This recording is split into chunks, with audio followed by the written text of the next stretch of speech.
नमस्कार दोस्तों, विज्ञान क्लासेज में एक बार फिर से आपका स्वागत है। हम पढ़ रहे थे चैप्टर नंबर 3 सरल रेखा में गति, जिसके हमने 6 पार्ट कंप्लीट कर लिए थे। आज हम पढ़ रहे हैं 7वां पार्ट। ये आपका शायद लास्ट पार्ट होगा, इसके बाद ये आपका चैप्टर कंप्लीट हो जाएगा। आज हम पढ़ेंगे आपेक्षिक वेग क्या होता है। अब आप कहोगे कि आपेक्षिक वेग ये हमने पहली बार सुना है। ये आओ एक एग्जाम्पल से समझते हैं। आपने कभी ट्रेन के अंदर सफर तो किया ही होगा, नहीं किया होगा तो बस में किया होगा या गाड़ी में किया होगा, ठीक है। तो जब आप विंडो के पास बैठे रहते हैं तो आपकी गाड़ी चलती है, आपको जब खिड़की से झांकते हैं तो आपको ऐसा लगता होगा कि पेड़, जितने भी पेड़ हैं या खंबे हैं या जो भी बाहर की चीजें हैं जो स्थिर है, वो आपको गतिशील दिखाई देगी। अगर आप इस डायरेक्शन में जा रहे हैं तो पेड़ ऐसे आते हैं, भाई यहाँ पीछे जा रहे हैं पेड़, और आपकी गाड़ी आपको ऐसा लगेगी। अगर आपको एक भी हिलना या डुलना नहीं हो या कोई भी झटका ना लगे तो आपको ऐसा लगे कि आप स्थिर हो, स्थिर लगेंगे खुद तो, और जो पेड़ है वो आपको पीछे की ओर जाते हुए दिखाई देंगे।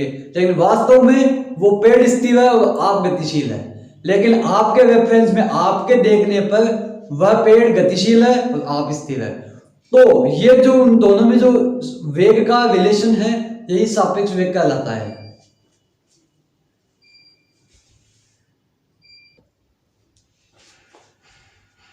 तो यही आपका अपेक्षिक वेग कहलाता है। तो आओ एक और इसको एग्जांपल से देखते हैं कि कोई दो ट्रेन है, ठीक है। दो ट्रेन एक ही दिशा में गति कर रही है, दोनों का वेग समान है, और जब आप विंडो से आप उस ट्रेन को देखते हैं तो वो ट्रेन आपको स्थिर दिखाई देगी, लेकिन वो ट्रेन भी गति कर रही है और आप भी गति कर रहे हो। समझ में आया कि जब आप विंडो के पास बैठे हो और आप किसी दूसरी ट्रेन को, जो कि आपकी ट्रेन के समान वेग से चल रही है, अगर आप उसको देखते हो तो वो भी आपको एक समान, यानी कि आपको स्थिर दिखाई देगी, भाई वो स्थिर है। लेकिन जब उसी समय यदि आप ग्राउंड की तरफ देखोगे तब आपको मालूम चलेगा कि हम तो स्थिर है लेकिन पृथ्वी पीछे की तरफ खिसक रही है। तो आपका ये जो रेफरेंस, आप जो जिस रेफरेंस ऑफ व्यू है आप देखते हैं, जब आप स्थिर है, ट्रेन चल रही है और ट्रेन भी स्थिर है, जबकि दोनों का वेग समान है लेकिन दोनों ही चल रही है, तब आपको ऐसा लग रहा होगा कि ट्रेन स्थिर है, हम भी स्थिर है। जैसा बस के अंदर देखा होगा, बस में आप बैठे हो, आपके सामने एक और कोई पैसेंजर बैठा है या आपका कोई दोस्त बैठा है, बस चल रही है, लेकिन आपको ऐसा मालूम है कि सब कुछ पेड़ वगैरह सब कुछ पीछे चल रहे हैं, लेकिन हम और हमारा दोस्त, हमारी बस और हमारी सीटें, वो सभी की सभी स्थिर है, लेकिन पृथ्वी पीछे की तरफ घूम रही है। तो यही हमारा जो माइंड का कंसेप्ट क्या है, हमारा माइंड का कंसेप्ट एक ये है कि हम तभी किसी वस्तु को गतिशील कह सकते हैं या मतलब मान सकते हैं कि जब हम स्थिर रहे और कोई वस्तु गतिशील करे, तभी हम, जैसे कि हम स्थिर थे, हमारे सामने जो व्यक्ति था वो भी गति कर रहा था, लेकिन वो बस के अंदर बैठ के गति कर रहा था, हम भी गति कर रहे थे। इस दुनिया में ऐसी कोई सी भी वस्तु नहीं है जो गतिशील नहीं हो, प्रत्येक वस्तु गतिशील है। अब आप कहोगे सर ये क्या बता दिया।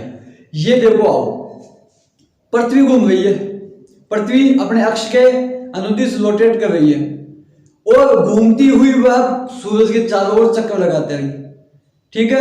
अब आओ एक एग्जांपल देखते हैं।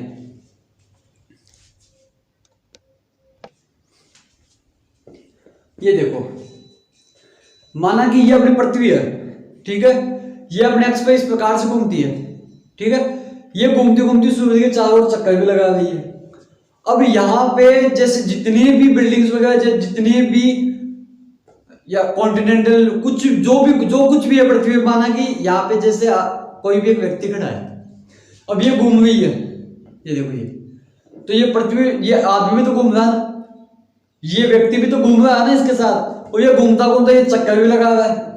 तो इससे क्या है कि प्रत्येक वस्तु या इस दुनिया में प्रत्येक वस्तु गतिशील होती है, इससे कोई नहीं होता है, ठीक है। अब आप कहोगे सर यदि ये घूम रही है तो हमें ऐसा मालूम क्यों नहीं होता कि भाई ये घूम रही है तो हमें भी घूमना, हमें भी चक्कर आने चाहिए।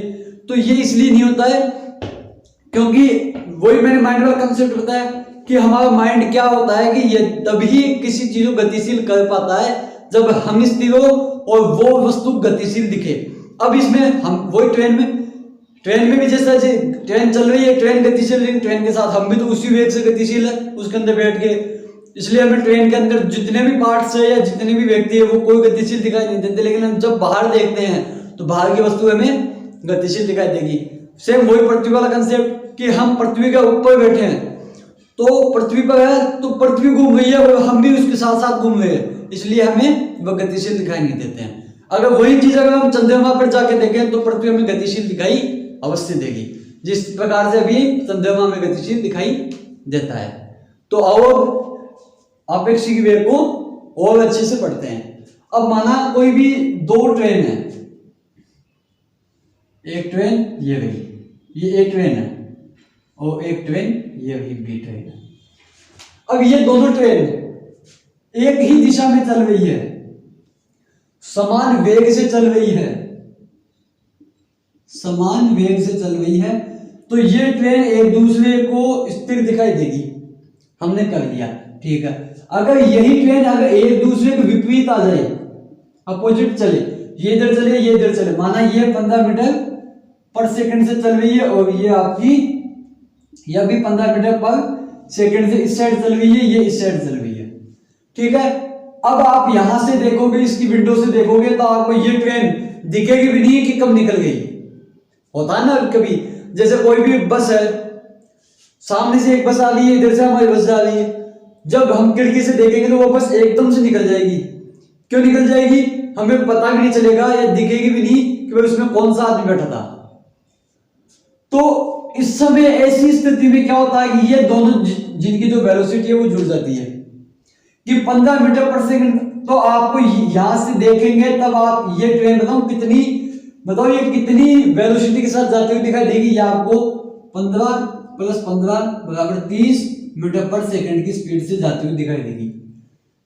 और यही अगर ये दोनों एक ही दिशा में चलती और अब की बार यह 10 मीटर पर सेकंड के साथ चलती, पहले समान थी तो ये स्थिर दिखाई देती, अभी अगर यह है एक ही दिशा में चल रही है और दोनों की वेलोसिटी डिफरेंट है, तब आपको कैसे मालूम चले कि ये वाला जो पॉइंट है ये कि इसके संदर्भ में यह इसकी वेलोसिटी क्या है। तो आओ तो 15 - 10 हो जाएगा, तो आपकी 5 मीटर पर सेकंड की स्पीड से यह चलता हुआ, भाई यह पीछे, भाई यह कम है तो ऑब्वियसली सीधी सी बात है कि अगर यह कम है तो आपको ये पीछे की तरफ दिखाई देगा, यानी कि ये 5 मीटर पर सेकंड की स्पीड से आगे ज्यादा दिखाई देगा। समझ में आया? आओ अब इसको एक फॉर्मूला से समझते हैं। फॉर्मूला इसका है कि कोई भी दो ऑब्जेक्ट यदि एक दूसरे की दिशा में गति कर रहे हैं, ये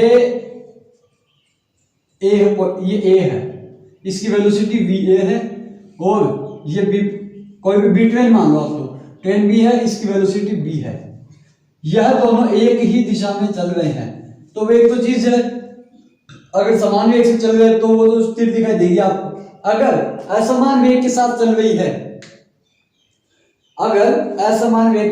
रही है, तो इसी ए के सापेक्ष बी की वेलोसिटी, ध्यान देना कि इस ए के सापेक्ष, यानी यहां पे कोई व्यक्ति बैठा है और इस बी की वेलोसिटी को ऑब्जर्व करना चाहता है, तब यानी कि इसको क्या कहोगे कि वी ए के सापेक्ष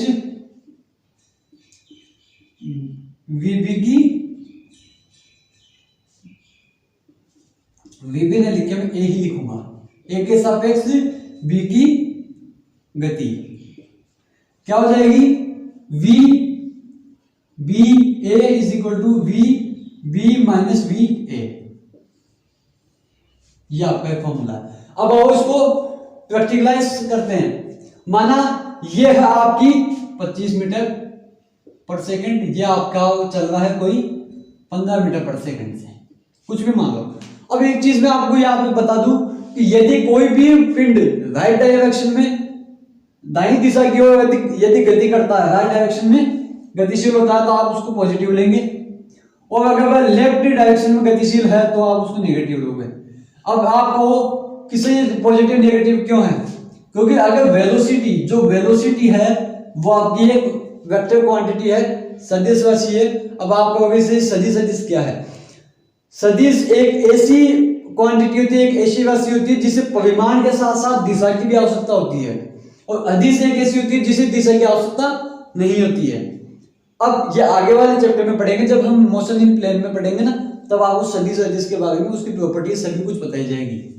तो ये देखो, ये समझ में आया? इसको आप नोट डाउन कर लेना अच्छे से कि अगर हम राइट डायरेक्शन में जा रहे हैं तो हमें पॉजिटिव लेना, और अगर हम लेफ्ट डायरेक्शन में जा रहे हैं तो हमें नेगेटिव लेना है। तो अब देखो, आप ये राइट डायरेक्शन में जा रही है, ठीक है, तो ये भी राइट में है, ये भी राइट में, यानी कि हमको दोनों को पॉजिटिव लेना है। पॉजिटिव लेना है कि नहीं लेना है? तो अब VBA यानी कि B की वेलोसिटी किसके सापेक्ष?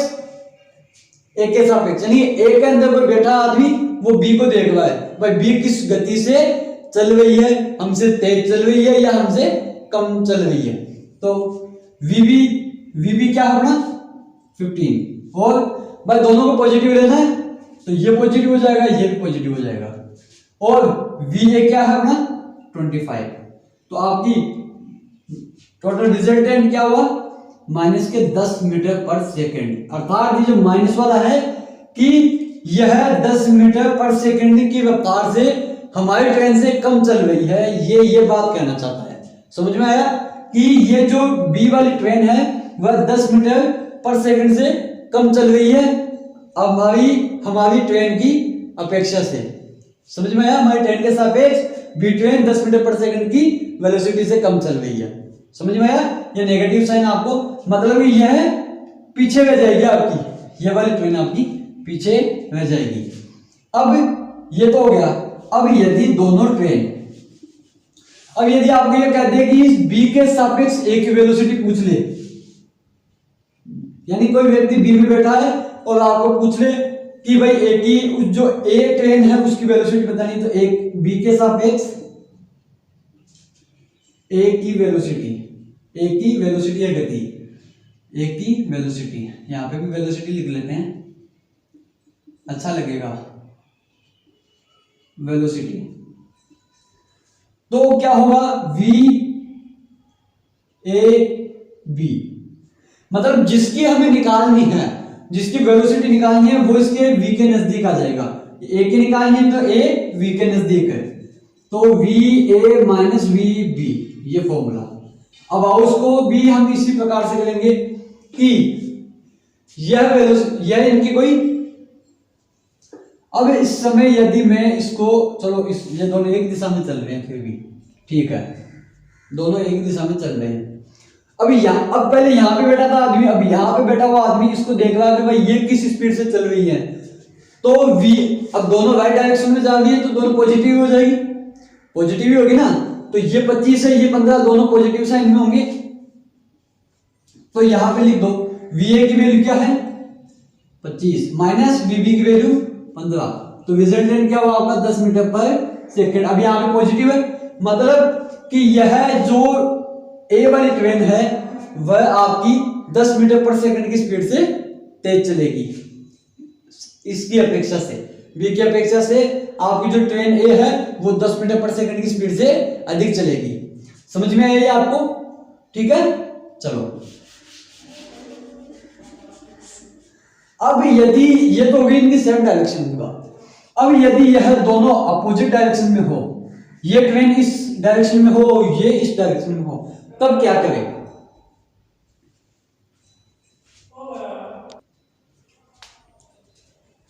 अब देखो ये अपोजिट डायरेक्शन में जा रही है, मतलब लेफ्ट की साइड डिस्प्लेस हो रही है, तो यहां पे अब इस समय में क्या करूंगा, इसको नेगेटिव लूंगा,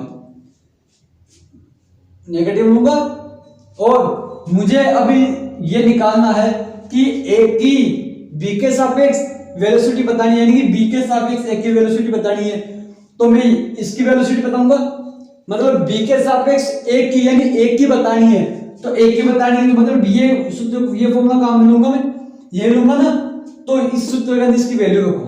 VA क्या है आपका 25, VA आपका 25 है, और VB कितना आपका माइनस का 15, -15। ये माइनस क्या है, क्योंकि ये लेफ्ट की साइड डिस्प्लेस हो गई है, मतलब ये नेगेटिव साइन आ जाएगा। ओके, तो आपकी टोटल वेलोसिटी क्या हो जाएगी, ये दोनों मिलके प्लस हो जाएंगे, ये दोनों मिलके प्लस हो जाएंगे, तो यहाँ पे मैं प्लस लिख देता हूं, ये प्लस, तो 25 + 15 आपके हो गए 40, यानी कि 40 मीटर पर सेकंड की वेलोसिटी से यहां पे कोई व्यक्ति बैठा है और इसकी वेलोसिटी देख रहा है, तो यह 40 मीटर पर सेकंड की रफ्तार से इधर जाती हुई दिखाई देगी, मतलब पता भी नहीं चलेगा कि कब गई। सेम यदि यहां पे बैठ के यदि मैं इसको देखूं, तो इस वाले सूत्र से लो भाई, अपन को बी की वेलोसिटी निकालनी है ए पे बैठ के, तो देखो वीबी की वैल्यू क्या है -15,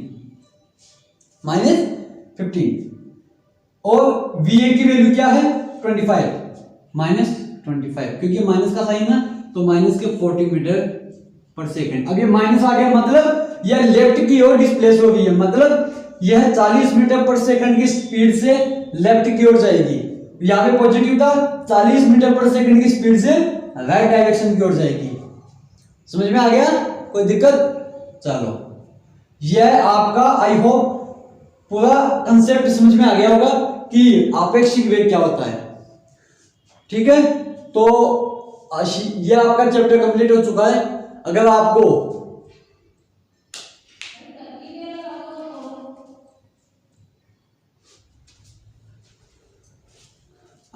ऐसे और वीडियो चाहिए तो हमारे चैनल को सब्सक्राइब कीजिए, और अगर आपको ये वीडियो अच्छा लगे तो लाइक शेयर सब्सक्राइब और कमेंट करना बिल्कुल भी ना भूलें।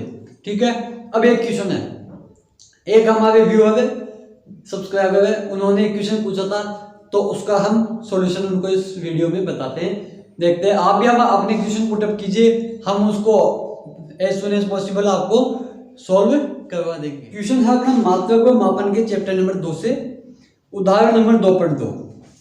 ये कह रहा है कि एक व्यक्ति अपने पास की किसी मीनार की अपने से दूरी का आकलन करना चाहता है। वह मीनार सी के सामने किसी बिंदु ए पर खड़ा होता है और एसी की सीट में बहुत दूर स्थित किसी बिंदु ओ को देखता है।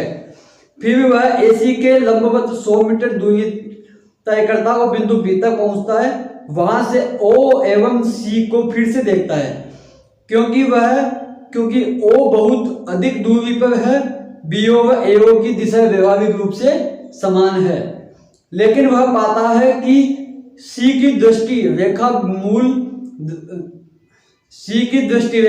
दृष्टि रेखा के सापेक्ष थीटा = 40 डिग्री घूम जाती है। उसकी मूल स्थिति ए से मीनार सी की दूरी का आकलन कीजिए। क्वेश्चन आपको इधर दिख रहा होगा। ठीक है, देखो ये क्या कह रहा है कि एक व्यक्ति अपने पास की किसी मीनार से अपनी दूरी का आकलन करना चाहता है। वह मीनार सी के सामने किसी बिंदु ए पर खड़ा है। माना कि यह अपनी कोई मीनार है सी, इसको आप इस प्रकार से देखना है। ठीक है, और किसी बिंदु ए पर जाके खड़ा हो जाता है। ये बिंदु अपना ए है, इस ए पॉइंट पे आके यह खड़ा हो गया और ये अपना सी पॉइंट है। यह कह रहा है कि और एसी की सीट में बहुत दूर स्थित बिंदु ओ देखता है। ये एसी है, एसी होगी, इसकी सीट में बहुत दूर स्थित यहां पे कोई पॉइंट ओ है, इसको देखता है यहां से। फिर कहता है कि वह एसी के लंबवत यानी यही होगा लंबवत, तो लंबवती 100 मीटर की दूरी तय करता है। 100 मीटर दूरी तय करके बी पॉइंट पे पहुंचता है। बी पे पहुंचने के बाद वह ओ व सी को इसको फिर से देखता है।